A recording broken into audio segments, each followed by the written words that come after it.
Hello and welcome back to another episode of the FPL Hangover Podcast, where we raise the bar and lower the tone, all things FPL related. It has been too long since I've said those words, and it feels good to be back in the saddle. You're listening to our first episode since March the 10th, and just like the Premier League, we're coming back with some new changes. This is our first remote recorded episode. And that's partially due to pandemic reasons, partially due to wanting to experiment with different ways to produce the show. And I don't think there's a better time than right now. But wait a minute. Hold on to your horses. I hear you already. You're saying a remote. You can't do a remote podcast on your own. You're right. You're right. And just like the owls of Gahool, you say, who are you recording this episode with? Well, for his first time ever on the FPL Hangover Podcast, allow me to introduce my podcast partner in crime, Seamus. How are you getting on, my friend? I am good. Good to be back recording the pod, isn't it? It is. You thought I was going to introduce someone different, didn't you? I don't know who you're on about there, but I'm kind of used to your long-winded introductions. Long-winded? The Owls of Gahool? Come on. Is that what you said? The Owls of Gahool? Yeah, the Owls of Gahool. The Legends of the Guardians, Owls of Gahool. You remember that film from our Extravision days? Not a clue what you're on about. Oh, come Not on. a clue. There's one person, I can guarantee you, there's at least one person listening to this right now thinking, Owls of Gahool reference, yeah, in the bag. Zack Snyder animated owl movie, I believe. Oh, well, I can barely remember to pre this lockdown what my FPL team was like. So you're talking about going back to when we used to work in Extravision 10 years ago plus. Yeah, I can't remember that. It's a long time ago. And speaking of how your FPL team is after lockdown, how was life without FPL? Mother flipping fantastic. It was actually no, it's been good. I've enjoyed it. I mean, the first few weeks, I don't think anyone enjoyed it. I don't know about you. I was certainly kind of a bit, unhappy that I had to kind of stay indoors, not be able to kind of go out and couldn't record our podcast. There was no football on TV to enjoy. Kind of quickly got over the lack of football, I must admit. Threw myself into some Netflix and TV shows and stuff like that. That got pretty tiring pretty quickly. And then not being able to kind of exercise for, 2K here in Ireland for a while. That was a pain. Yeah, kind of about getting into a routine. And once I kind of got into a better routine and better habits and getting up early and going out and still doing my runs and stuff like that in the morning, I found my mental headspace was in a better position. And I've been enjoying it the last 2 weeks now. But brag. Ready to get back to real life and be able to go to the shops and stuff again. It's just bragging, man. How about you? I've been the opposite. You're talking about doing your runs and stuff. I have had a very close relationship with many bottles of wine since this lockdown kicked in. The beer wasn't cutting it, and I was like, no, I can't be going to the bottle bank all the fucking time with these, with these beer bottles. So one Cans, bottle. I'm not a cans man. I think I've graduated. I'm too snobby now to drink cans. I mean, don't get me wrong. If it's, party or festival appropriate, I will bring cans. But if I'm going down to the local, I'm going to pick up some bottles. I think we're going in opposite directions when it comes to drink, because you're graduating from craft beers and nice beers to wine and becoming an adult. And I listen to, and I'm on Twitter with and follow a lot of people who are into their craft beers, and my brother-in-law is into his craft beers. And yeah, I like my craft beers as well. But I did very little drinking over this lockdown until I remembered that I had a 24-pack of Budweiser in the boot of my car since Christmas. That was for the football club that never got drank. And I was like, you know what? I've got no beer in the house. And I've been cracking into those. And I thought I disliked Budweiser, but I'm sitting here sipping on a glass of Bud, ice cold. I'm enjoying it. So yeah, I'm going the opposite way. People are going like, oh no, got to graduate towards these craft beers, these elegant, tasty beers. And I'm going, you know what? I'm going back to drinking Budweiser like I was 18 again. So we're fine-tuning our tastes and fine-tuning our alcoholism, and you're going, nah, I'm just going to drink a big pile of piss. And if I decide it says a lot about me, Jer. It really does. I think that says a lot about me. Mm. But look, we're getting sidetracked. It's been too long, as I said at the start of the show. What you make of unlimited transfers? I think everyone knows the cut right now. Anyone that's listening to this has definitely looked at their FPL team and they're thinking to themselves, double game week. What do I do? It's already gone Yeah, to stress level 100 for me. Like I don't know about anyone else, but when I opened my team, it was a little overwhelming. It was like, oh, why do I have all these players again? I mean, of course, there's a few where like your Salahs, your Jimenez's, and your Trents that you're kind of going, yeah, I know Kevin KDB why I have these guys in my team, but I did not remember having Matt Doherty at all. you had Matt Doherty. I had Matt Doherty. I technically still do have Matt You Doherty. must have got him in a week or two before, and around the time I got Willie Bolly or something like that. I was making my plays. But yeah, as I said, everyone knows unlimited transfers are a thing right now. The game is reopened. It's 30 plus to those who aren't hip with the new lingo. But we'll probably just refer to game week 30 because, it's not like game week 30 happened. Yeah, unlimited transfers. Have you looked at your team? What do you think?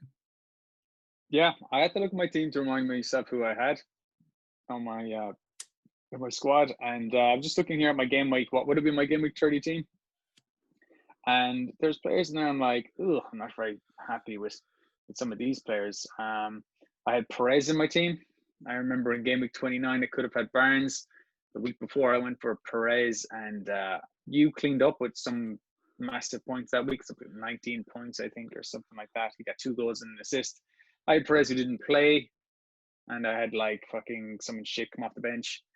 So that was a disappointment. So I'm looking at that team, wanted to bin him straight away. I also had Aguero, who did the sum total of nothing since I got him in my team. On the wild card, I did my wild card maybe game week 25 or 26. But It worked well for the first week, and then himself and Traore, Adama Traore, did nothing for a few weeks. So I had players in my team that were problematic like that. Correct me if I'm wrong, James, but you made changes throughout the period. Is that right? I did. The first couple of weeks, I was like, you know what? These games, we don't know when they're going to be back. So I used I had 2 free transfers in what would have been game week 31, even though it kind of knew it wasn't going to happen. And then I used another one later on as well. So I brought in players like my team. If I look at it right now, I made 3 transfers in total. I got rid of Perez, got in Fernandez. I got rid of Aguero in anger, brought in Calvert-Lewin, and I swapped Willie Bolly with the money I had to Matt Doherty. That was, like by the end of March. Then I quickly just forgot about FPL for a while. So it became clear that it was going to be pushed back in all 38 game weeks, and I didn't know what FPL were going to do, so I just said I'd leave it.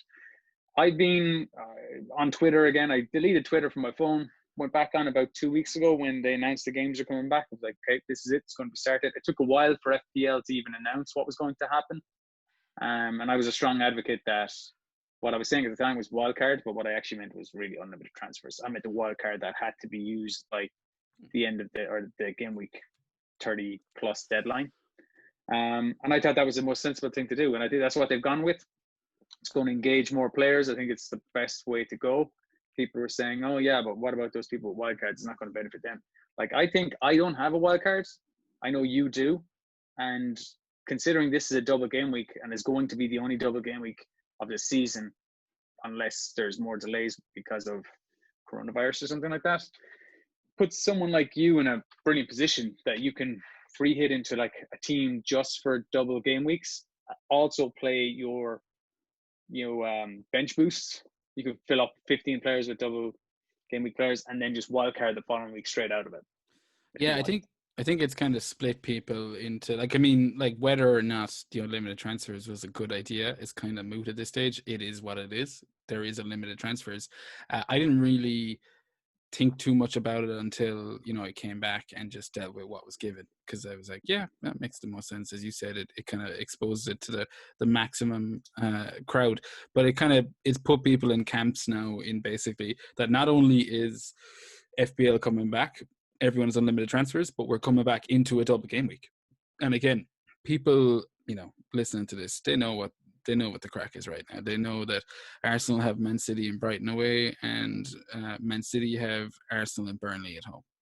Do you know, you've also got Sheffield United versus Villa, and what's the other Villa match?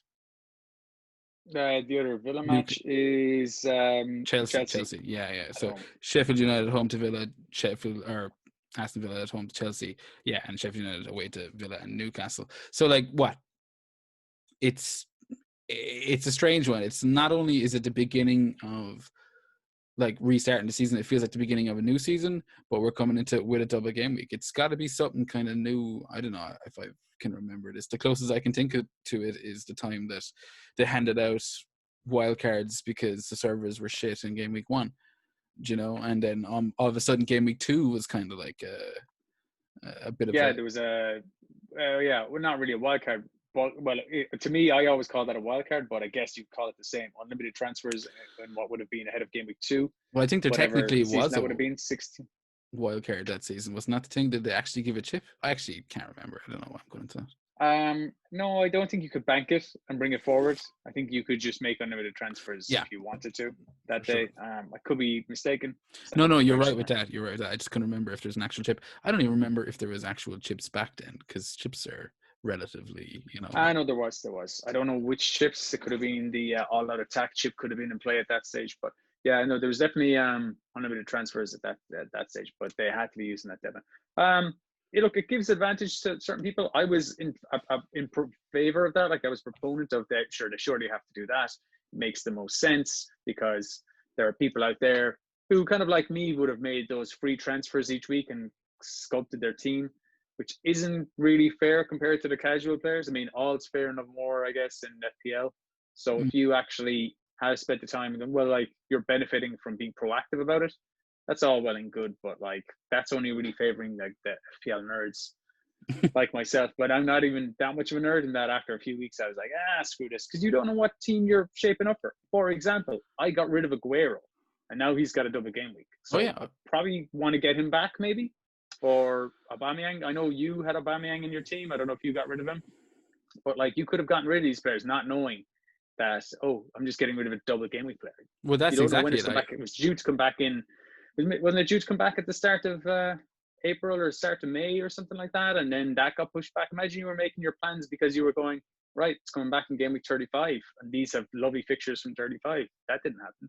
Yeah, no, 100%. As you said, I did transfer out of Aubameyang pretty close to when it all came to a halt, but you know that wouldn't have been the case had I known there was a double game week. I can't even remember if it would have been the case, Seamus. I've kind of put a big whole block on everything, ahead of where we are now. Like that's just gone on. Should I say not ahead, but behind. And as far as I'm concerned, it's 9. Is it 9 game weeks we have now, basically, including the double? Like 30. It's about 9, isn't it? Yeah, I think it's 9. Yeah, 9 game weeks. One of its first one is a double. I just kind of want to have a bit of fun with this, kind of pressure off. I mean, it's easier said than done, but kind of pressure off. We've already spoke about kind of what has this done to leagues. We've seen lots of head-to-head leagues cancelled in people's companies and stuff like that. So there's been knock-on effects. And as far as I'm concerned, I'm just looking at these next 9 game weeks with, considering how thick and fast they've come, the different approaches people took to lockdown, i.e. transfers and no transfers. I'm just gonna take it as it comes. Yeah, it's a free shot at nothing. I'm planning on doing it the same way. Like you said, it is akin to like a game week 1 team start of the season. There's no form really. Every team has been off for how many weeks now? That's essentially it. There is no form. It's just fixtures right now. And fixtures are weird because it's like it's indoor or behind closed doors. Do you know what I mean? So are fixtures even the same as they were prior to this? Do you know? Yeah, great question. So I mean, you can really just go on the fixtures, and I think maybe not place as much importance on home advantage. That seems to be what's happened and played out in the Bundesliga. There's a lot more away wins. There's more away wins than home wins, actually, as it turns out, recently. I guess you haven't got the home fans cheering you on and pushing you forward and stuff like that. It just seems to be whoever scores first is more likely to win. It's harder to come back into a game. As I said, you don't have the rousing support and of your fans to cheer you on. Yeah, no, you're right. I mean, what I would say, and there's been a couple of different kind of facts and theories that have come out of Bundesliga's behind closed door games, and as you mentioned, home and away doesn't seem to be as significant. There's also a kind of a big, like the bigger teams seem to be doing better behind the closed doors. But what I would say is that, you know, it's a tiny portion of information, data, you know. So I wouldn't Sample be size, yeah, jumping. Yeah, sample short size. That's sample it. size, yeah. I wouldn't be jumping to massive conclusions, but it is gonna take its toll. It is gonna be different. Like, you can't really deny that, you know, players who have spent their whole careers playing in full stadiums, going out and playing what must feel like some kind of weird training game to them, or friendly / training game. You know, that's going to be different. It's going to have a knock-on effect. What effect it is, will we know? I don't know. But we're kind of getting into the nitty and gritty of it right now, and we'd usually kind of have stuff to discuss here, digest, dissect, like what went on in the game weeks past, what are we bitching about, what was our high points or low points.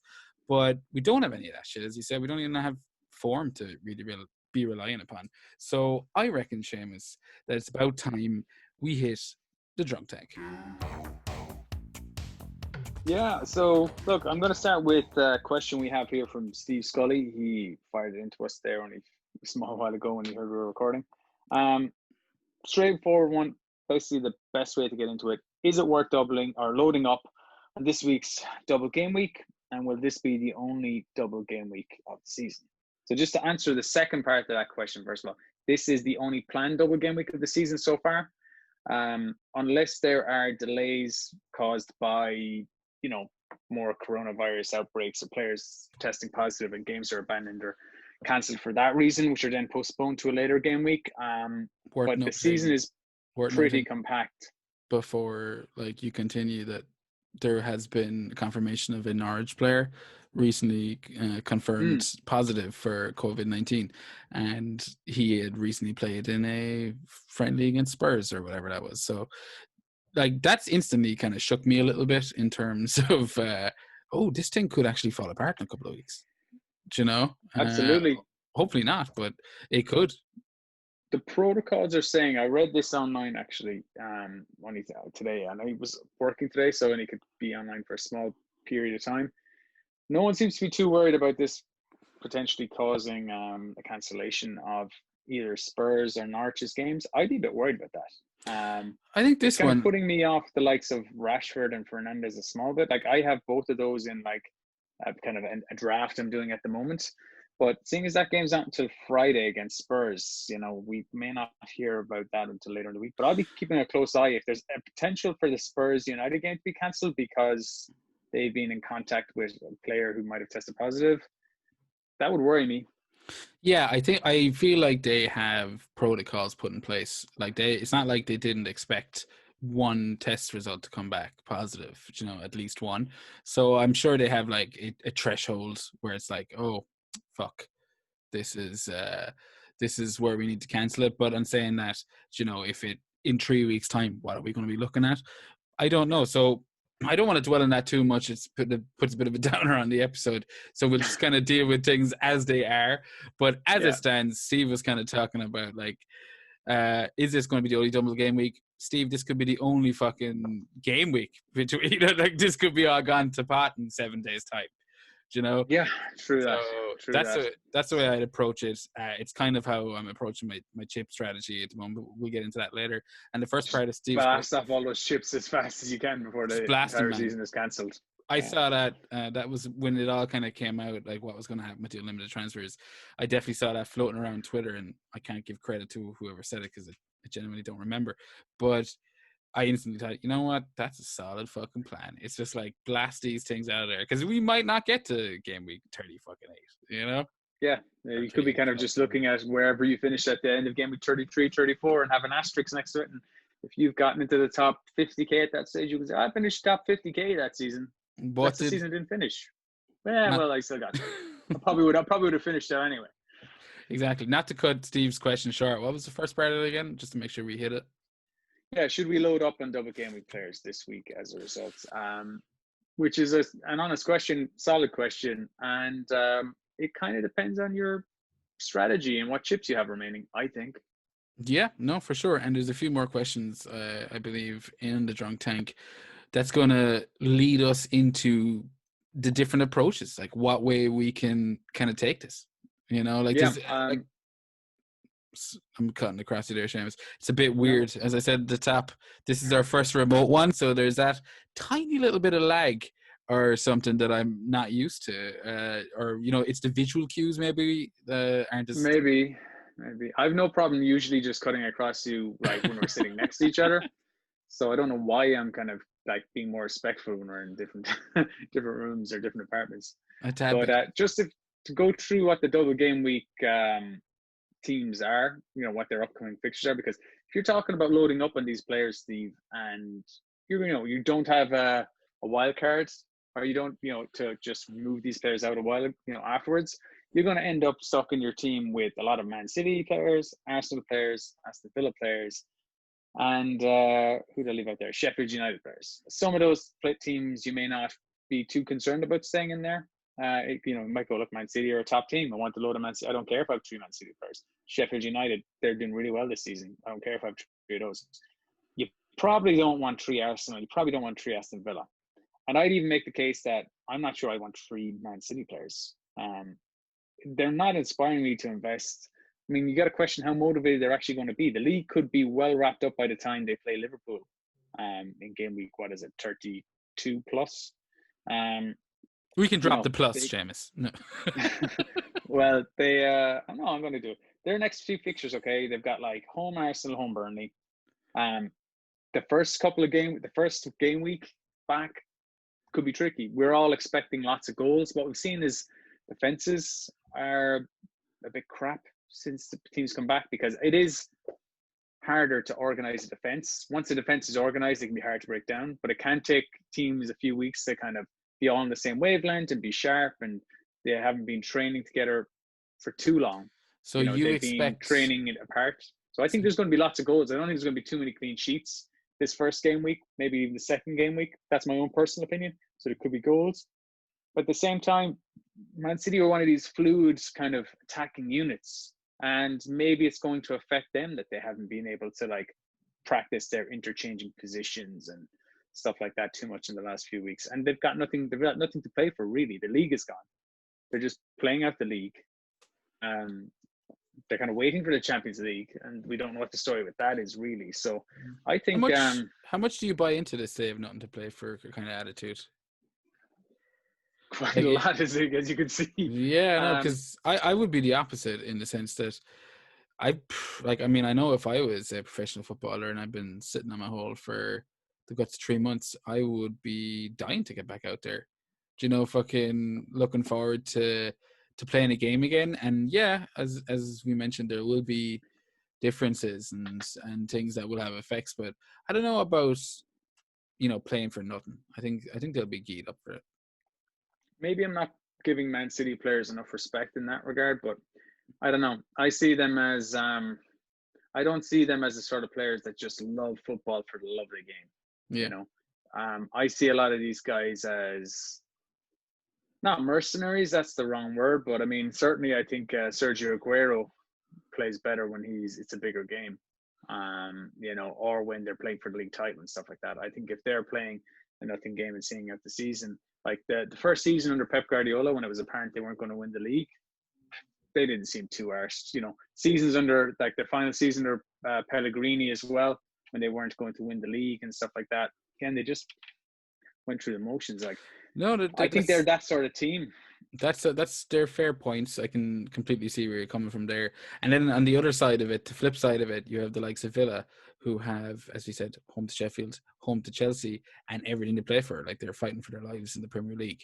So, like, I assume what you're saying about City being maybe a little bit lackadaisical, you would discount completely for Villa. Yeah, that's true. They will definitely be motivated.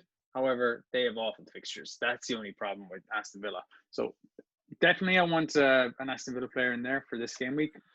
Jack Grealish, Jack G, definitely someone I want. I consider it's not essential.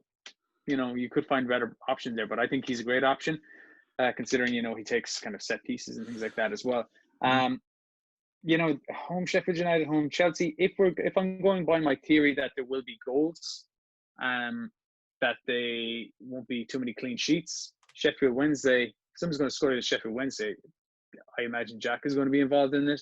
Same with Chelsea. Chelsea have been okay at the back, especially away from home, but they could be leaky. This would be their first game back. By that stage, Aston Villa will have had played a game. They'll be a bit more warmed up. They might have been a better flow or attacking kind of flow by the time they play Chelsea. And that's a good point. They could be better. That's something I had not considered. Is that first game against Sheffield United is probably a little bit of an advantage, maybe for Villa.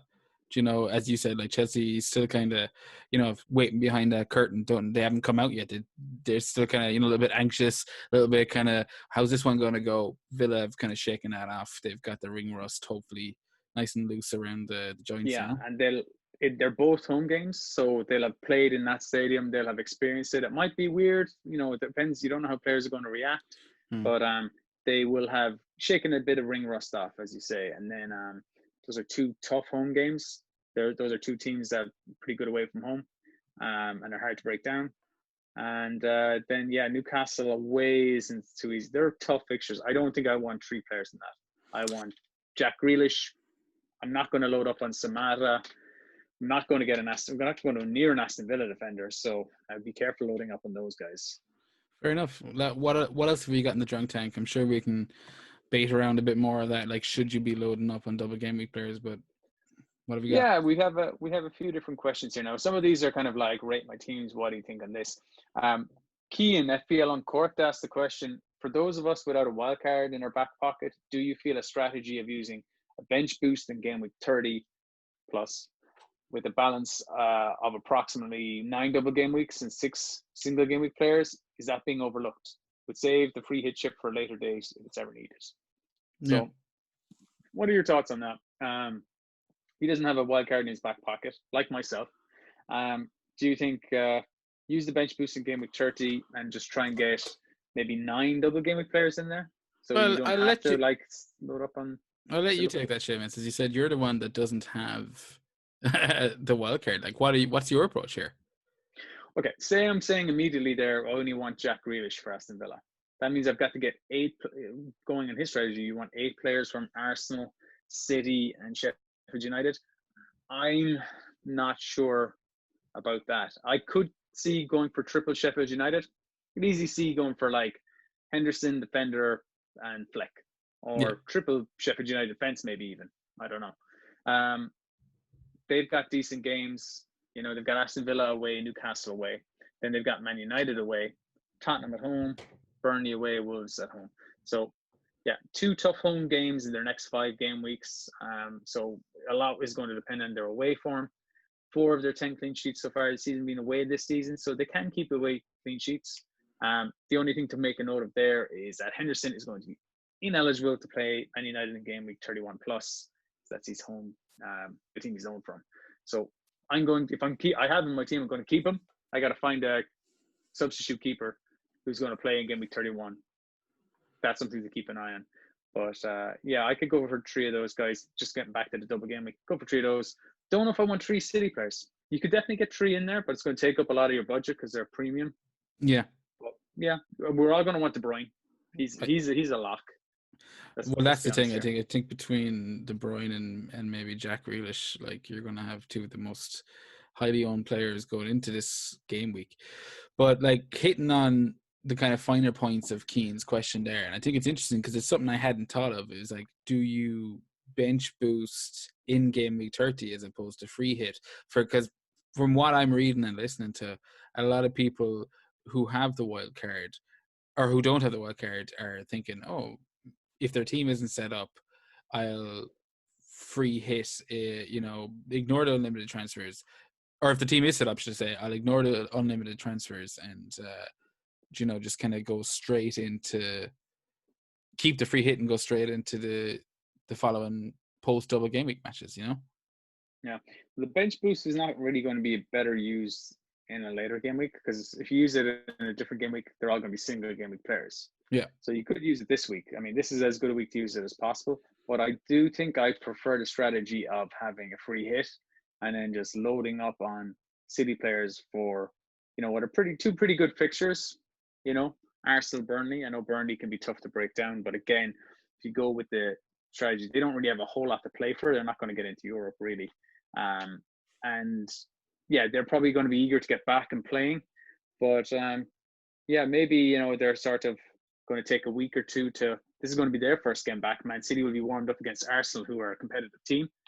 So maybe they're going to be on it against Burnley. Maybe Burnley first game back are kind of going, well, let's go out there and keep solid. But first game back aren't going to be as together or close or compact as they usually would be. Once one goal goes in against Burnley or two goals against Man City, sure, could end up 4 or 5. Who knows? So it could be like, yeah, load up for Man City players in that game. Go for triple Arsenal. I wouldn't want to keep triple Arsenal more than a single game week. So the free hit option, I think Keane is touching on there, is definitely something I need to look at a bit more, and I'm going to play around with. But he's talking about leaving the free hit, not touching the free hit. You get me? Like, as in kind of basically balancing out his team, and I wouldn't say right, yeah, weathering the storm, but like, you get me, like kind of bench boosting, preparing his team enough that he can carry it and free hit at a later stage, which I think is a completely valid option. Do you know what I mean? There's like, like as you said, there you kind of touched on, if you are like, for myself, I have the wild card, so it's easy for me to basically focus down on the double game week. But I swear to God, if I wasn't holding a wild card, I would have very different thoughts about tripling up on Arsenal. Like you said, I'd be going like, I don't want to be fucking going into game week 31 with 3 Arsenal players. I mean, like, yeah, Southampton away in Norwich are fine, but I don't know if I want to be relying on Arsenal for my FPL points between now and the end of the season. We saw what it was like before the break. You get me? Absolutely. And it's the same with Villa. Like, if Villa, as you said, have horrible fixtures, and Wolves game week 32, Liverpool 33, Man United 34, they have an away match against Newcastle in 31, but you don't want to have 3 Villa players. Maybe the Grealish could see you through for a while. Do you know that kind of way? Definitely not. No, so couldn't agree with you more on Aston Villa, and you do make a good point that the next 3 game weeks for Arsenal are actually really good. But I don't really want to be relying, like you said, on Arsenal players for points. I mean, you can kind of rely on Aubameyang, but do you want to be relying on Leno as your keeper? Maybe you can get a clean sheet there. I don't know. I have a draft of Pepe is expensive. I have a draft of my my double game week team at the moment. Just a quick draft that I kind of did a couple of days ago, but I was looking at it before we came on the air, and my initial draft had 3 Arsenal players, Aubameyang, and then Nketiah, or Necktie as we call him, and Saka. Do you get me? They were the only 3 I had, and the 2 were basically budget enablers, and I'm still wavering on whether that's a waste of a bench boost or not. I'll come to that later or not. But I don't want those 3 players kind of outside of this. I mean, if I kept them, I wouldn't be playing them. They wouldn't be in my starting 11. Saka and Nketiah, they're not going to be in my starting 11. No, 100% agree. At least you'd have a few weeks to kind of get him out there. But that's why I think, Keane wasn't actually saying go for, like, what about the free hit? He was actually saying, but save our free hit. I think this is a fine week to do a free hit, because you could actually load up on these players and not have to be stuck with them. If your team is in good shape other than that, which my team pretty much is, I would like to get Rashford in there. I think he's going to come back now that he's returned from injury and be in good form. Yeah, he would be somebody I would really like, but yeah, I don't know. Yeah, well, I think I'm looking at my team right now with the unlimited transfers that I have in front of me. I've got 6 double game week players, and I'm talking about doing my bench boost. So I'm going to be relying on a lot of single game week players anyway. All right.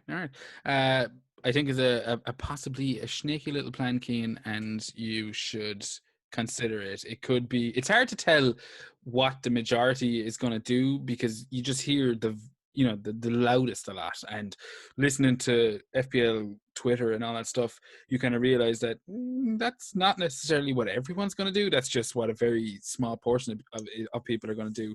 So if it was like that everyone was going to focus on this double game week and you held on to your free hit and kind of maybe thought, no, maybe the double game week is a bit of a trap and could see myself through it, then the last game week of the season is a perfect time for that free hit, if you ask me.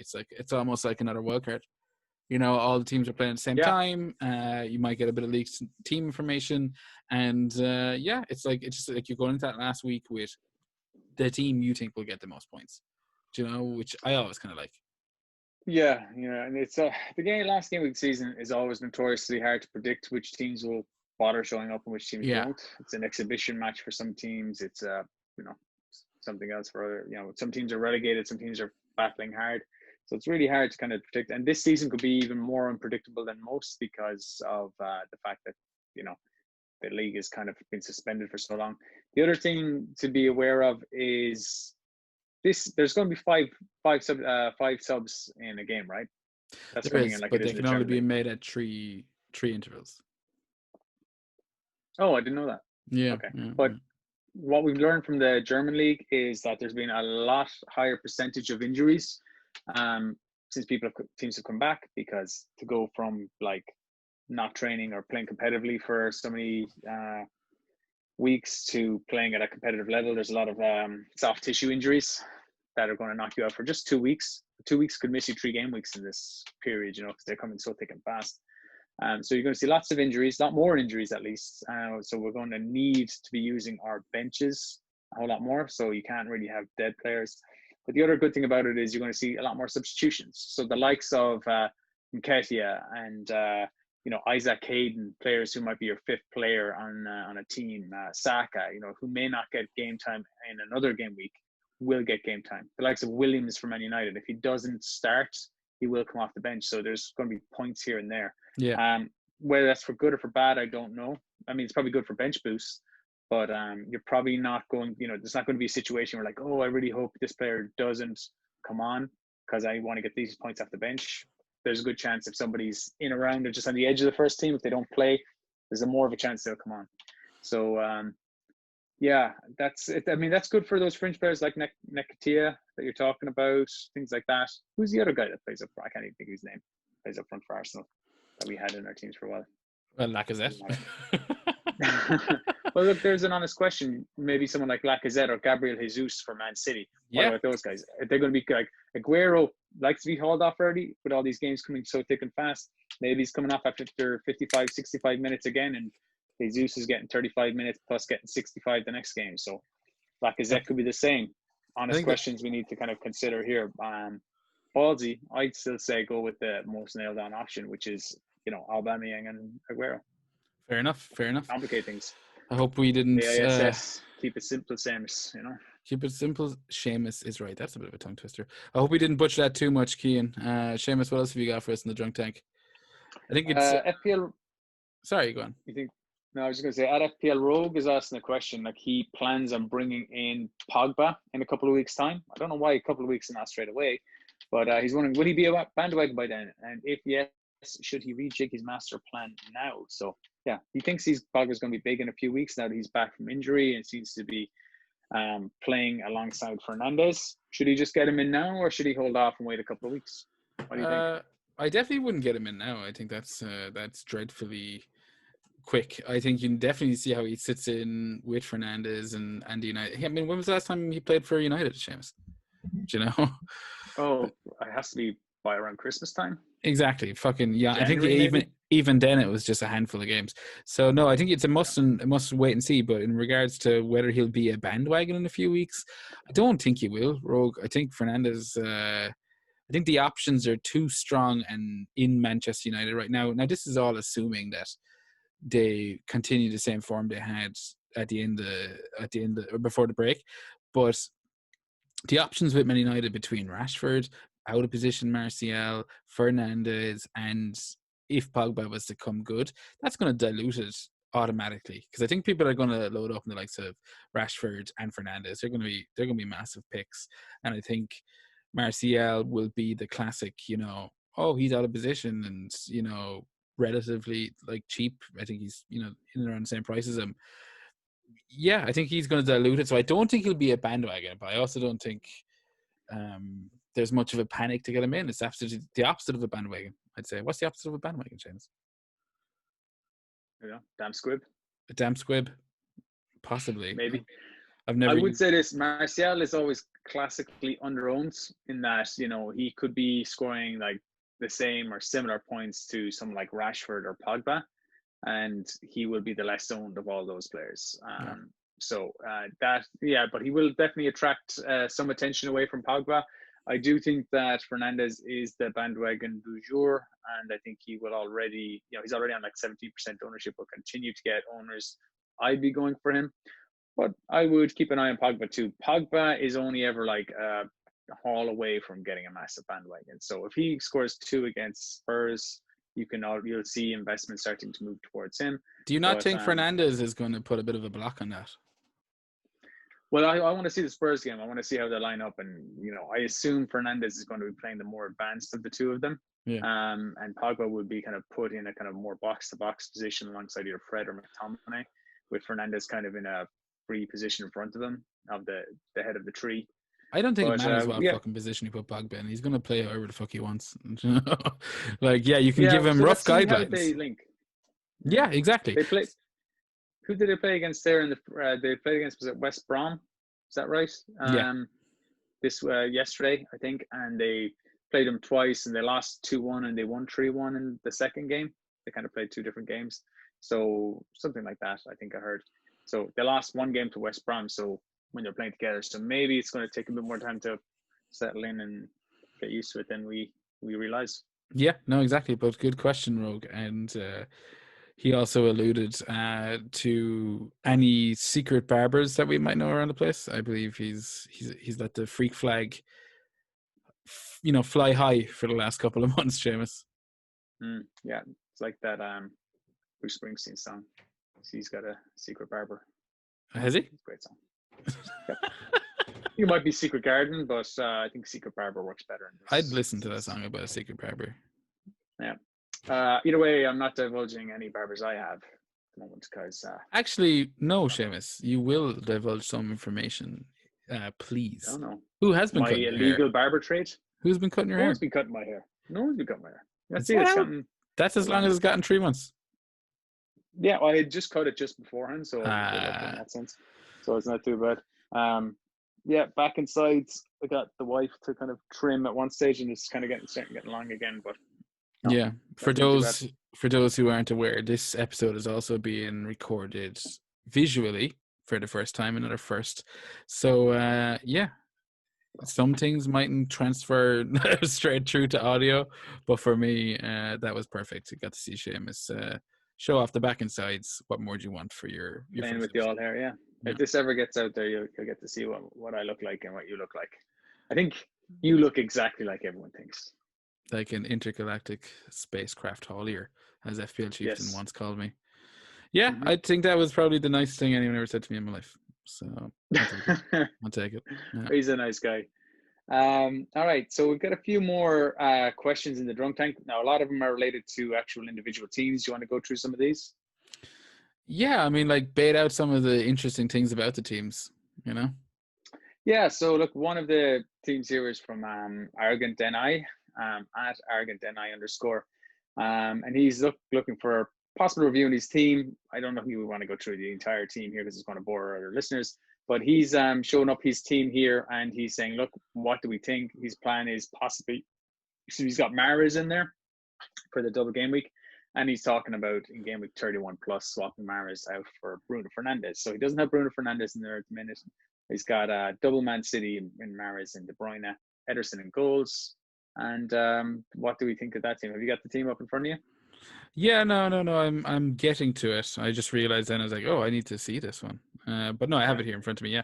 I actually looked at these all today, and I like that team. I'm assuming this is, this is just unlimited transfers by looking at it, and he's going to carry on into game week 31 and whatnot with these guys. So, I mean, I actually like this team. I mean, there's players in there that we should be talking about with the likes of Mahrez. What's your thoughts on Riyad Mahrez? Not a big fan of Mahrez. Could end up being a genius move. Yeah. But just the fact that Sané was already almost back training, before before the lockdown happened. He's surely got to be ready to go back into the team now. So Mahrez's minutes could be managed the best of times anyway. If they've got a full complement of players available, I'm not going to be confident in Mahrez getting more than 45 minutes in a game. May not start, may come off the bench. Obviously, as I said, with 5 transfers, I'll expect them all to get minutes, and he can do damage off the bench anyway. 5 substitutes. But yeah, I don't know. Then you're already locking in a transfer for the following week. So for a double game week, it's not a bad punt. I don't know how much money you have left over. I don't know what price Sané is, but I'd like to. I'd nearly like to throw Why Sané would you in be there. thinking of Sané ahead of Mahrez, James? Is that what you're saying? I think Mahrez is the wiser choice, but you know, no, it is. It is. Yeah, fair enough. I just wanted to clarify that. I think I would like to. I'd like to take a risk, and I'd like to. You know what? I'm going to be that cunt that plays fucking. See, I don't. I think if you're not wildcarding out of this, like you know, like the likes of myself, who's you know possibly going to go mad at double game week and wildcard straight out of it in 31. I don't know if I'd even, and I wouldn't even try Sané. And I'm, as I said, coming straight out of it. I don't know if I, and as we mentioned, it looks like Arrogant and I doesn't. But he's talking about getting rid of Mahrez the following week anyway, so you're assuming he's going to get rid of Sané the following week. But yeah, I mean, yeah, fair enough. But yeah, that's a good point.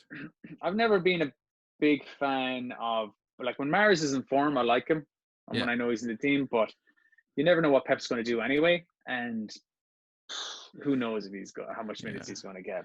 So yeah, I mean, other than that, the team does look solid. I mean, there's not a whole lot more you can do unless you bomb Salah out of there and try and invest the funds elsewhere. If I was to, and we're kind of taking a big assumption here, but I'm going to assume that this is the team that's going to see him through past the double game week towards the end with his weekly transfers. Maybe he's got like even with a bench boost, actually, yeah, he probably has a bench boost because you could play all those. He hasn't said he might have a bench boost, but if he is, then he's playing Lascelles and Hayden. But yeah, and do you know what? They don't have a terrible fixture this week. I mean, Newcastle have a home to Sheffield United. I can see that being fucking 0-0. Easily see that being 0-0. And there you got your clean sheet for Lascelles. My point is just that it's actually a pretty decently balanced team. Like, there's enough United cover in there. There's still got it's Liverpool, it's City. You got the likes of Calvert-Lewin. You got Jimenez. Yeah, I think it's a decent team. A lot of balance there. No, I think it is a decent team. I mean, Newcastle as well have got the new owners coming in. You're going to think there's going to be a lot of positivity around the club.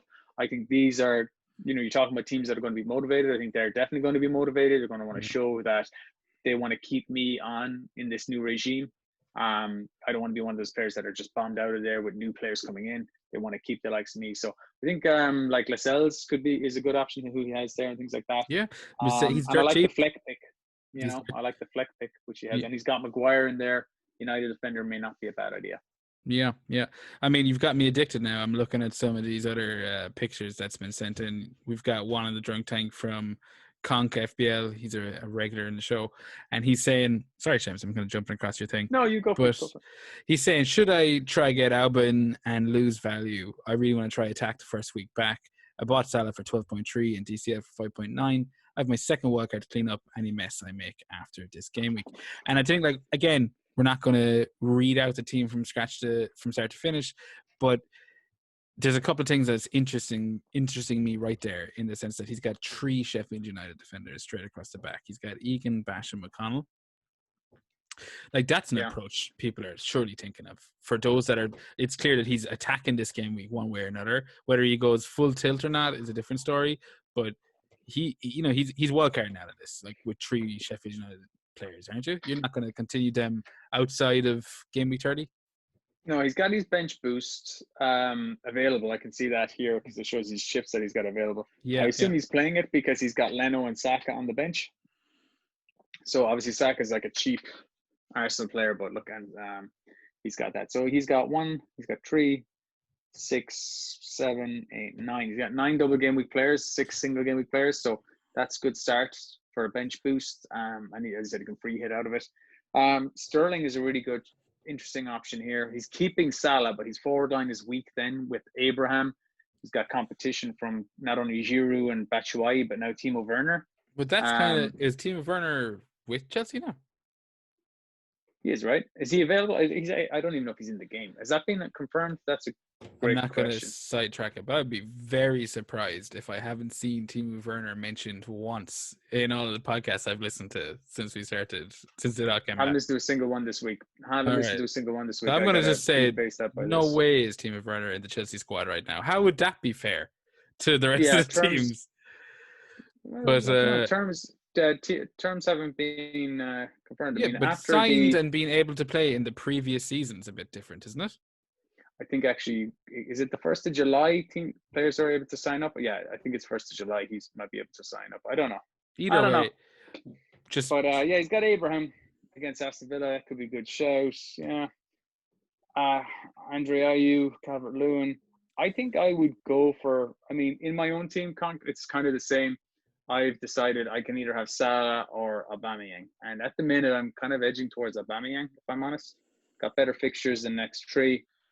I That's don't know what how should he try and Liverpool are going to be. like and lose value. So I mean, first of all, like, what's your thoughts on value? Like, I've seen people say this is the reason you build up your value throughout the year is so that you can take advantage of it right now. Do you know? So I mean, like, do you, like, for me, for example, there's a couple of players that if I was to get rid of for the double game week, I'd lose little niggly amounts. You know, like the likes of Salah. I think I got him at 12.5. He's now 12.7. Do you know, kind of, or I get 12.5. That's only 0.1 you're losing. But yeah, either way, there's 3 or 4 like Jimenez, Doherty, Salah. I'm losing little bits, and it probably add up in total to about $500,000. But like, would you worry about value right now? Like, not too much. Not in Kank's case, in that he bought Salah for 12.3. So he's talking about if he sells him and he's at 12.7, now he gets 12.5. He loses 0.2. You could always get Salah back, and you can also go to Mane, who I think is 12.5 as well. I would consider it. I wouldn't not sell Salah because of value, because you can get onto him pretty easily anyway. yeah. He's talking about should he sell Calvert-Lewin. Now I'm just going to check some prices here. He bought Calvert-Lewin for 5.9, and I'd have to double check what Calvert-Lewin is going for right now, which I can check pretty quickly actually, because I have him in my team. He's Calvert-Lewin right now is 6.5. 6.5 now. Yeah. Okay, yeah. sorry. Tammy Abrams 7.5. So he's talking about should he upgrade Calvert-Lewin to so he'd lose like 0.3 on him on Calvert-Lewin and 0.2 on Salah, so he's losing about 0.5. I would say maybe get rid of Abraham and upgrade him to Aubameyang if you're going to get rid of Salah. But that's what he's saying. Funds. That's exactly what he's asking. Should I just get Alba in? You know, I think that's what he's thinking. Yeah, but he's talking about should he get Alba in for DCL, because he's wondering about the value he's tied up in DCL. Yeah, because he'd be making the money DCL, for Salah. Did you get me? But I'm asking about, yeah, but if he keep it, but I'm saying, why are you looking at DCL when you could just look at Tammy Abraham? I know Tammy Abraham has a nicer fixture. I understand. But Tammy Abraham's more expensive than DCL, so maybe consider keeping DCL if you're worried about the value in him. Because Calvert-Lewin is a player I'm quite interested in keeping as well, because I have him in my team. He's been playing unreal this season, scoring lots of goals, been doing really well, and I think that Ancelotti is going to inspire Everton to have a decent end of the campaign. Maybe they won't, but I think he'll have a time. Not many managers who come in mid-season will have a time to impose their philosophy and strategy onto their team. They just kind of have to get in there and do it. And he's done quite well, but recently not so much. The last few games before the lockdown, they've kind of fallen off track a small bit and dropped down the table. I think they're in 12th now. But I think they could really push on here and kind of finish in a good position at the end of the season. Maybe not 5th or 6th, but I think they could get to 8th maybe. Yeah, no, I completely agree with you, Seamus. I think can't go for it. Fuck the value, go attack. And I do agree with you, Seamus. I think if I was to sacrifice a striker there, it would be Abraham as opposed to Calvert-Lewin. I think he's a more exciting option. And as you mentioned, you have the wild card to fucking clean it up. I mean, Jesus Christ, there mightn't even be an FPL in 5 weeks. If that's what you're leaning towards, don't overthink it, you know? Yeah, and as you said, he's got the wild card to clean it up, so I guess he was talking about for 1 game week. I mean, that sounds like he's looking about getting Calvert-Lewin back in. I'd hold on to Calvert-Lewin. Calvert-Lewin could do business against Liverpool. Yeah. Fuck me, there's a lot of teams this week with questions, isn't there? Yeah. Let me get up the next team here. So who do you want to? Which team we look at next? I'm looking at FPL Granada right here. Okay. could you give a quick analysis of my team? Weak links, Raina Louise O'Connell, can be Lundstrom and Ferdinand have this name. So he has a team here with 3 Sheffield United players in it, 2 defence, Egan O'Connell and Fleck. Got triple City, De Bruyne, Aguero, Laporte, Aubameyang in there, Grealish and Douglas Luiz. He's really gone for all out for the double game week players. He's got Rain in goals, Leno in goals. 1, 2, 3, 4, 5, 6, 7, 8, 9, 10, 11 double game week players.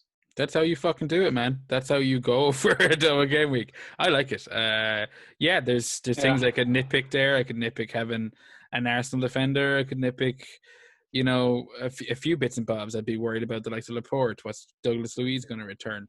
But that's a fucking strong ass team, man. It's pretty good. Look at his forward line, man. That's been a bad Aguero and Jimenez.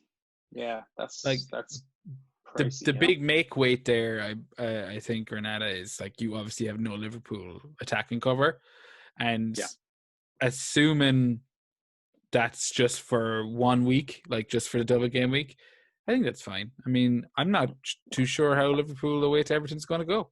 I think it'd be an interesting game, but I wouldn't want to be captaining Salah this week, So here's a question for you. It's not one we got in from anyone here, any of our questions. Who would you rather have this week in your team?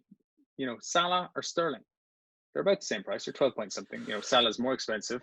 So but Sterling's got 2 games. Just this week only? For the next 2 or 3. No, okay, well, that's fair. But we'll break it down into 2 parts. But say just this week, first of all. Okay. Just this week, I'm going. Yeah, just this week, and I think it's fair because you said there's a lot of people approaching this week as almost a freebie. This week I'm going Sterling. Now this is kind of annoying me because I have Salah in my team, and I'm going, why am I talking myself out of it live on the podcast? But I would this week only. Yeah, I'd go Sterling. 2 game weeks. I think he's definitely going to get minutes in both games. I don't know how much, but fuck it. I'd go Sterling. But if I was going more than this week, like 2 or 3 weeks, I don't have a wild card out of game week 30, I'm sticking with Salah. I mean, just to go through Liverpool's fixtures, just to kind of give you a kind of perspective on it. So Everton away, Merseyside derby, it'll be hard, especially after having the break. But, you still make Liverpool favourites. Then Crystal Palace at home. So, you'd expect Liverpool to do well there. Then they're away to Man City. So 2 of the next 3 are pretty tough. Whereas, who do we say? Sterling, their fixtures aren't immediately great as well. As I said, you've got the double this week. Then they're away to Chelsea next week, which is tough, and away at home to Liverpool the following week. So really, City only have this 1 week. You'd kind of go, you know what, Sterling over Aguero. That's what I'm saying. Sterling over Salah. If it's 1 week only, I'm Sterling. If it's any more, I'm. Yeah, and that's because it's a double game week. If this was a single game week, I wouldn't be saying Sterling. But looking at Granada's team again, like as I said, I like it. It's a strong forward line. He's hitting it hard. He's got pretty much all the key players. You got your double Sheffield United defense. You got Grealish. We've talked about Grealish already. He himself, Aguero, Aubameyang. They're going to be KDB. He's got that. They're all going to be, top owned players this week. And looking at his team there, Shane, was like, that's not too far away from what my team was looking like with the likes of maybe Alonso as Matt Doherty in my team, that kind of way. And I have Salah, but no Jimenez, so there's things there that are very similar. But I like to look at that Granada. And what was the question? Could you give a quick analysis? Oh, we have done that. We've just done it. Yeah. I don't like the Reina pick in goals, but I mean, like, if it's a double game week and he's just going to be bench fodder, why not? I don't see him keeping a clean sheet either, but maybe they will. I have Reina right now. I think. Well, if I'm bench boosting, he plays twice, so I should get like 2 to 4 points. Hopefully, he has 1 game at least where he gets a couple of saves, and I come out of it with like 6. Yeah, so I'm looking at that. Good point. So it's not a bad show. The question is whether he plays or not, because there is doubts on whether he'll be the starting keeper. Is Heaton back? Obviously, when he was signed, back. I think there's another goalkeeper in the. No, I think he's second choice. I think if we won't get bogged down in semantics or conjecture, Seamus. Final draft team here, okay? I think we were done with him then. Nuclear Adams at Adams_Nuclear has asked us the best draft he's come up with so far. Do I really need Aguero just because he's a pretty good double game week record throughout the years, or can he survive without him? His team doesn't have Aguero at the moment. He's got Jimenez, Aubameyang, and Tammy Abraham. Another team that seems to think that Tammy Abraham's essential. I know they're playing Aston Villa, and Villa defensively are crap, but the E word out there so quickly, Seamus.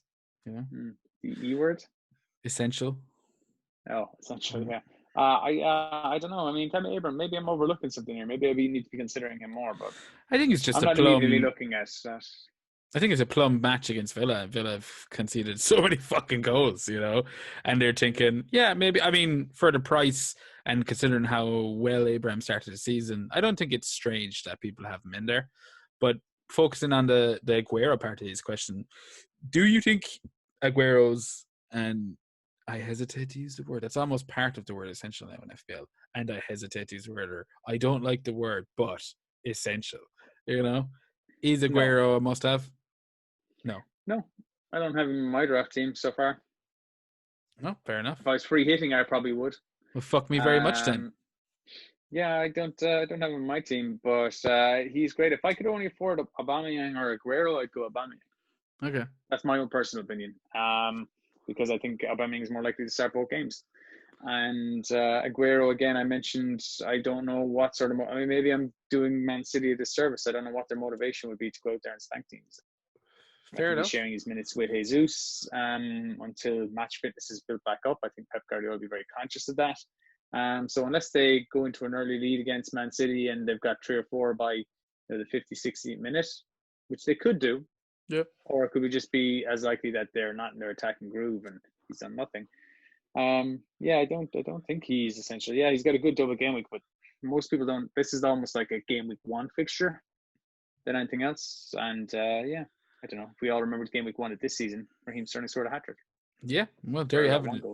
There you have it, Nuclear. Seamus is saying does not feel that Aguero is completely necessary this week, and for me, if I was, again, it's kind of, it feels a bit repetitive, but if I was going into this with the option of wildcard and right back out, I think I'd definitely be going in with Aguero. But if I wanted long term, maybe I'd be happier, without tearing up my team to get him in and whatnot. But on saying that, I still think I'd go with Aguero ahead of Aubameyang to go back to that, Seamus. I think Aubameyang. It's very hard to kind of make a comment on these teams as well without knowing whether players, people haven't mentioned if they're playing the bench boost or not. If you're playing your bench boost, if you're not playing your bench boost, then okay, you're going to be benching maybe Lascelles, you're going to be benching Cantwell, I don't know who. But if they're playing their bench boost, they want to get as many players out as possible. Then you want to, fitting in Aguero there means having to doing some serious downgrade somewhere else. I imagine if he's getting in Aguero here, it means he's downgrading Salah. I'm not totally against downgrading Salah. Fair enough. I think he's probably Nuclear's probably more than likely playing a bench boost with Leno and Pope in his goals. I don't know why he'd be. Because Pope is playing Man City away in his only fixture. Yeah, possibly. But is that the end of the drunk tank, Seamus? That's all the questions here at the moment. Yeah, as I said, a lot of them are going to rate my teams. And apologies to anyone there who doesn't like listening to rate my teams. We don't normally do them, but just to give a bit of feedback on more so the players, and then we didn't go through everyone's team in detail. Yeah. But I think kind of get a good idea of what players people are looking at. Yeah, I was happy to do a bit of rating my team for this episode because it kind of gives us an insight into what other players are thinking, And a quick shout out to FPL Rossi there, who didn't have a question because he doesn't have a clue what he's doing yet. Welcome to the club, Rossi. So that's the drunk tank done. Seamus, I do believe we're going to not look at the mini league in this episode because we still haven't really figured out what the fuck we're going to do with that. So the FPL Hangover mini league, we will come back to that. We still have to make a proper decision, but we are going to have a quick look before we wrap things up. We're going to have a quick look at our balls to the wall section. Now, Seamus, we talked about this before we started recording. Again, we hadn't really looked at it. This is kind of, we're both up to walls at the moment. This first episode between how do we do remote and should we do video and all this kind of stuff. We kind of focused on all the technical aspects of it. And all of a sudden it was like, oh shit, what about balls to the wall? So we've gone ahead and decided that we're going to continue over our picks from before the lockdown. So that's right. We're going into game week 30. Because if we said scrap it, we'll do just game week 30 new, then we probably would have met it so we couldn't pick double game week players because that just ruins the fun. But instead, it's like, fuck it. We stick with what we had, and for a bit of crack, we'll see what we came out with. With that in mind, Seamus, who were your picks, top picks last? Yeah, I pick one for what would have been game week 30 a few weeks back. The first pick was Aubameyang, so I'm happy enough to go with these rules because he's got a double game week this week. So I had Aubameyang in my team. I also had Mane after you had picked Jimenez and Bruno Fernandes. So, I mean, not bad options. I think, Bruno Fernandes is playing Spurs, as we said. And who do we say Wolves are playing again? Wolves are playing someone. They're away to West Ham. Yeah, away to West Ham. Yeah, away to West Ham. I'd expect goals for Jimenez there. I think you definitely got the better picks out of those two. Aubameyang and Mane. We got a double game week player in there straight away. Boom. Okay. Yeah, in the hot shots. But my other options aren't so hot for the Fadas and for the Breen Sheets. So I think you might have the advantage here. So for the Pog Fadas, you've gone for Nekatia. Oh, really? So yeah, he's cheaply owned punt, but I would expect him to get game time. Now, I don't know if he'll start. Probably won't, I imagine. But it does depend. He was playing quite often before the break. He could go in there straight away. He's got 2 games to do something. Now, one of those against Man City. Don't expect much there. But, his second game against Brighton. Brighton have earmarked as on my avoid list for the next 3 games, along with West Ham and Watford. Yeah, he could do well. So he could be might be a bad option. I have Giroud. So they do have that game away to West Ham, which could be good, but I don't expect Giroud to start this game now. At the time I picked him a few weeks back, he was starting because Abraham was out of the team and injured. So that could be punt onto nothing unless he comes off the bench and scores. I imagine that's going to be advantage that one. Fingers crossed. Last one is Breen Sheets. And you had Egan for game week 30. And in game week 30 plus, Egan has a double, so you've definitely got a good advantage in that one. I have gone for Gary Cahill for West Ham, who's playing for Crystal Palace, who's playing away to Bournemouth. That might be a bad one. He might get a clean sheet there, but I would still reckon Egan has got the advantage over his 2 games. It's weird because I was expecting more of a shock, like, oh man, what the hell was I thinking with this player, But it's like, oh no, I'm actually fine. They're all solid picks. I mean, even the likes of my hot shots with Fernandes and Jimenez, like they don't have double game weeks, but I'm more than happy to have Jimenez going into an away match against West Ham. Yeah, what I would worry about is that his misses is about to pop. Now, I never thought too much about this stuff before, but Jimmy Vardy scared me for life. Like, talk about a train grinding to a halt, So as far as Jimenez goes and the baby on the way, I'm playing that by ear, Yeah, well, as long as she doesn't pop while he's playing a match. Well, that's not too bad. At least he's on the pitch then. There's fuck all they can do about it. It's like when he's in the dressing room before a match, I'm like, bollocks, Yeah. So look, those are our hot shots. Just for ourselves, what way is your team looking now? Have you made many transfers? Have you confirmed any transfers since the last game week 30 finished? Yeah, I suppose we should talk a bit about our own teams. I'm looking at it here and just trying to pull it up in front of me. Looking at what I had beforehand and what I have now. I've made a couple of unlimited, like I took advantage of the unlimited transfers and basically just tidied up my subs. So the likes of Button, I had Button there for 3.9. I now have Henderson. I got rid of Robertson. I wasn't losing any money on him. Took in, I think, the likes of Egan. So I'm looking at my team there, and I'm like, I just realistically, it's not the team I'm going to go in with. So I don't want to go focus on it too much. But like what I'm looking at is essentially the whole focus on the double game week and wildcard the fuck out of it. It just seems too much kind of fun, to not have to worry about it too much. To go like, I don't care if Sterling doesn't play, 120 minutes. Yeah. This is Sterling. This guy got a hat trick at the start of the season, and now I'm getting to get him in for 1 week and get him right back out.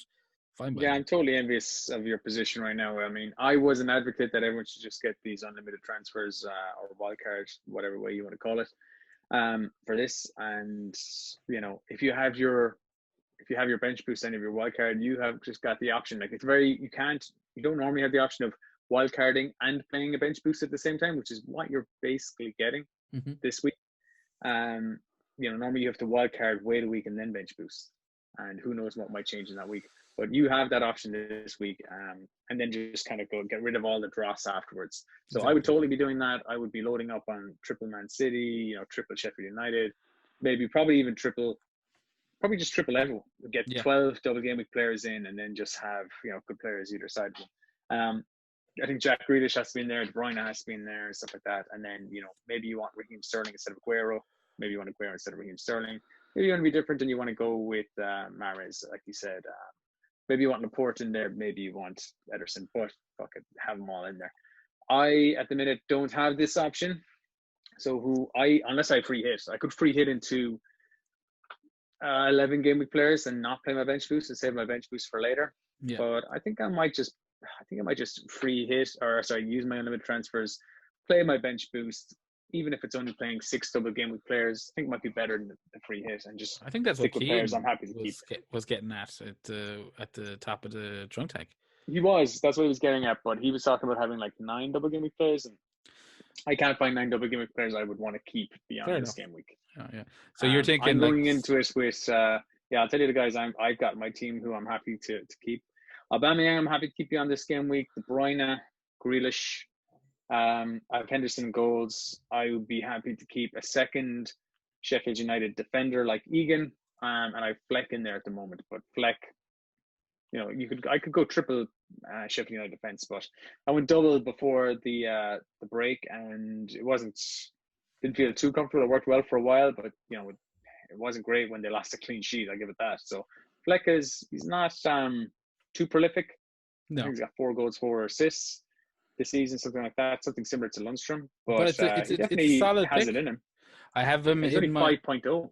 Yeah, 5.0. We've seen several returns out of him, and I think if you didn't want to go all like balls in on Sheffield United defense, I don't really see much of another option other than, and he's a name that we have yet to mention tonight, but Mr. John Lundstrom.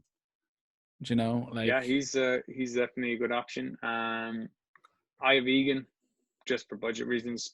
You'll notice to afford all this, I had to get rid of Salah, okay? Because I've got Fernandes and I've got Rashford in my team. Yeah, I may only keep one of those.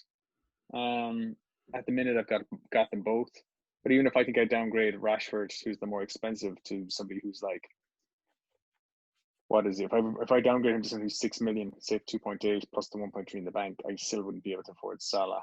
And I say let's get rid of Fernandes. So I'm going to keep Fernandes. I downgraded Van Dijk to Gomez. I don't necessarily think I need to keep Van Dijk. I don't know if there's going to be too many clean sheets, but I'm happy to cover it with Gomez. He could easily become Maguire, but then I'm concerned about having triple Man United. Might be too much. I have Doherty in there. I need to upgrade and do something with my second keeper. By no means finished. I've got triple Wolves. Yeah, I like Wolves. I think Wolves are going to do well between now and the end of the season. Yeah, no, 100%. I think this is solid. I think there's a couple of things that we're going to be talking about over the next few weeks in regards to the likes of Wolves. I feel like the Jota Jimenez question is going to rear its head again, because like the price difference is there, and Jimenez has the baby hanging over his head. So I mean, all of a sudden that could become a thing. I think the likes of Maguire in defence, as you said, that's a lot of people are talking triple United. They were on serious form. He's someone I don't have in my team right now, but that's because I'm not really looking too far ahead. I don't need to. But yeah, I think there's going to be a lot of interesting topics to discuss in the coming weeks. Seamus, don't you agree? Yeah, my team could look totally different come Wednesday night when we're getting ready for this first game week of the season. I have not I've not ruled out a free hit. Like my team looks pretty good in general.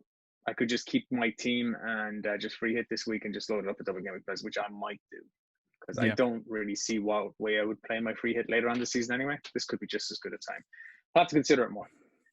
But I do think the likes of who I have on my team, Traore, I think he is the sort of player who's explosive. Hopefully he's had time to recover from his shoulder injury. And I think those are the players who could really catch fire for the first few weeks while teams are trying to catch up with their match fitness. The players are trying to catch up with match sharpness. Somebody like him who can just push the ball past a center back or a wing, a fullback, and just bait past them could cause havoc. It seems to be that the more creative, dynamic players that were in the Bundesliga are the ones who are doing the most damage. Yeah, possibly. I know that we have a lot to catch up on over the next couple of weeks. I know schedule-wise, there's going to be it's going to be all over the place. I mean, I think the next game week starts on the Tuesday, I believe, next week. So game week 30 ends on the Monday, and game week Tuesday is kicking off on Tuesday the 23rd. So where the fuck we record a podcast is beyond me. I mean, maybe we do it on the Sunday, maybe we do it on the Monday. We're going to have to let the tides of FPL carry us. If we do it on the Sunday, there's like a match, Everton-Liverpool is on at 7 p.m. on Sunday. So you're talking to late Sunday. Yeah, we'll have to figure it out. So this is going to be something to just keep an eye on Twitter, I think, for. I think everything's going to be up in the air. We could do a fucking live stream next Sunday. God knows what we could do. There is options right now. We're going to be playing loosey-goosey. And we're going to wrap it up there. I want to thank everyone for sending in questions. If you want to reach out to us, you can get us at FPL Hangover on Twitter. You can also get us on Gmail at fplhangover@gmail.com. Seamus, you're on Twitter. Yes, I'm at FPL Drunk. There we go. And we're wrapping up our first remote podcast, Seamus. How did it feel? Yeah, it felt good. It didn't feel so. We've always prided ourselves on like, oh, we're that podcast that are actually sitting in the same room as each other. But now we're kind of forced through worldwide infections to do this remotely. But I think it's gone well. Yeah, interesting. I wonder if it'll carry over into the audio format. I guess we'll see. Hopefully the audio quality is still decent. But yeah, we will wrap it up there. I want to wish everyone an enjoyable game week 30. I believe there's something that you usually wish people, Seamus. Yeah, I usually say, may your hours be green, folks. God bless.